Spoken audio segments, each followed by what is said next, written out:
Audacieux, charismatique, humble, courageux, patriotique, ce jeune pilote de chasse de l'armée de l'air ghanéenne, Jerry John Rawlings, a transformé le Ghana en utilisant un mental de fer et une vision inébranlable. Bienvenue sur la chaîne Gladiateur Noir. Dans ce premier numéro sur le mental des leaders, nous explorerons les qualités mentales du pilote révolutionnaire et président Jerry Rawlings qui, grâce à son leadership, a fait de son pays, le Ghana, l'un des plus prometteurs de l'Afrique. Jerry John Rawlings, ancien président du Ghana et pilote de chasse de l'armée de l'air ghanéenne, n'était pas seulement un politicien. Il était un homme de principe, un combattant qui a su transformer une vision en réalité dans cet écosystème où il était de plus en plus rare de trouver un politicien intègre. Mais qu'est-ce qui faisait de lui un leader mentalement fort? Quelles leçons pouvons-nous tirer de son parcours? Première partie, le contexte et la formation de son mental. Jerry Rawlings est né en 1947 à Accra, au Ghana. Dès son plus jeune âge, il a été confronté à des défis liés à son identité.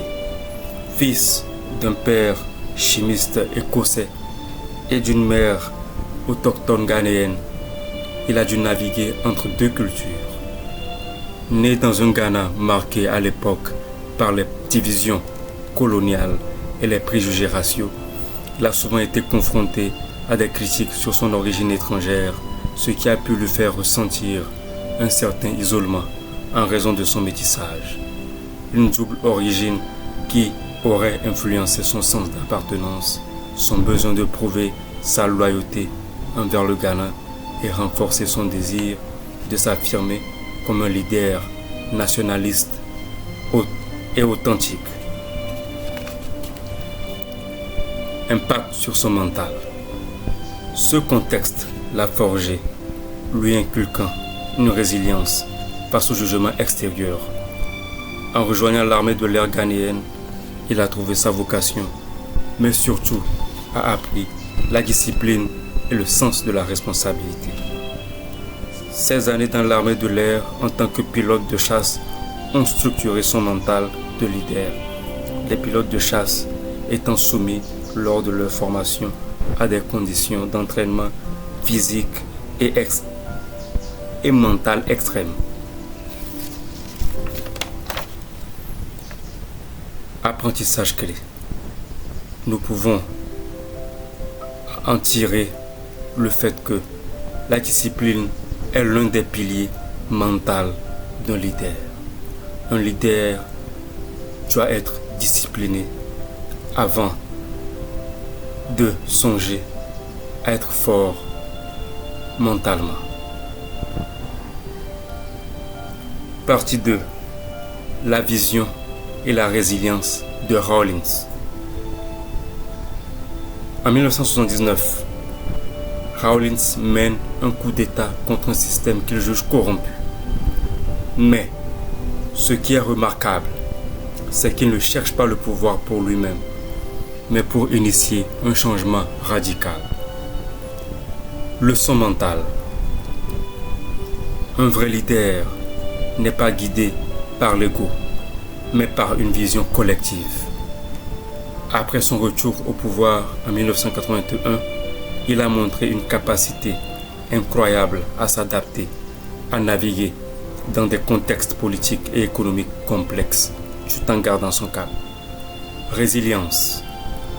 Rawlings a dû faire face à des critiques internes et externes, mais il n'a jamais dévié de sa mission de transformation sociale et économique du Ghana.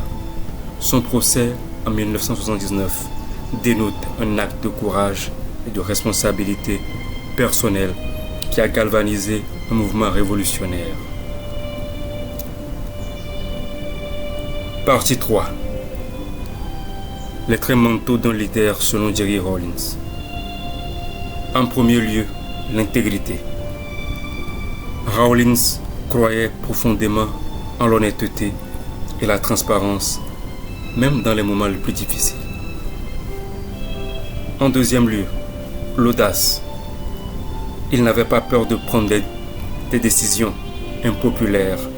Pour lui, le courage mental était une nécessité pour être un leader efficace. En troisième lieu, l'humilité. Bien qu'il ait dirigé avec autorité, il se considérait comme un serviteur du peuple et non un maître. En quatrième lieu, la vision stratégique. Il savait qu'un vrai changement prenait du temps et exigeait de la patience et une réflexion à long terme. Partie 4. Le leadership panafricain. Jerry Rawlins avait une stratégie de leadership influencée par son métissage. Sa compréhension des deux mondes, l'un anglo-saxon et l'autre africain, a pu l'aider à bâtir des ponts entre les traditions locales et les aspirations modernes, ce qui a été un aspect clé de son leadership. Rawlins était connu pour son caractère fort, son charisme et sa passion pour la justice. Partie 5. Leçon à en tirer de notre vie. Que pouvons-nous apprendre de Jerry Rawlins pour notre vie quotidienne et nos propres ambitions de leadership? En premier lieu, avoir une vision claire, c'est-à-dire définissez vos objectifs et engagez-vous pleinement vers eux. En second lieu, développez la résilience. Apprenez à faire face aux critiques et aux échecs avec calme et détermination.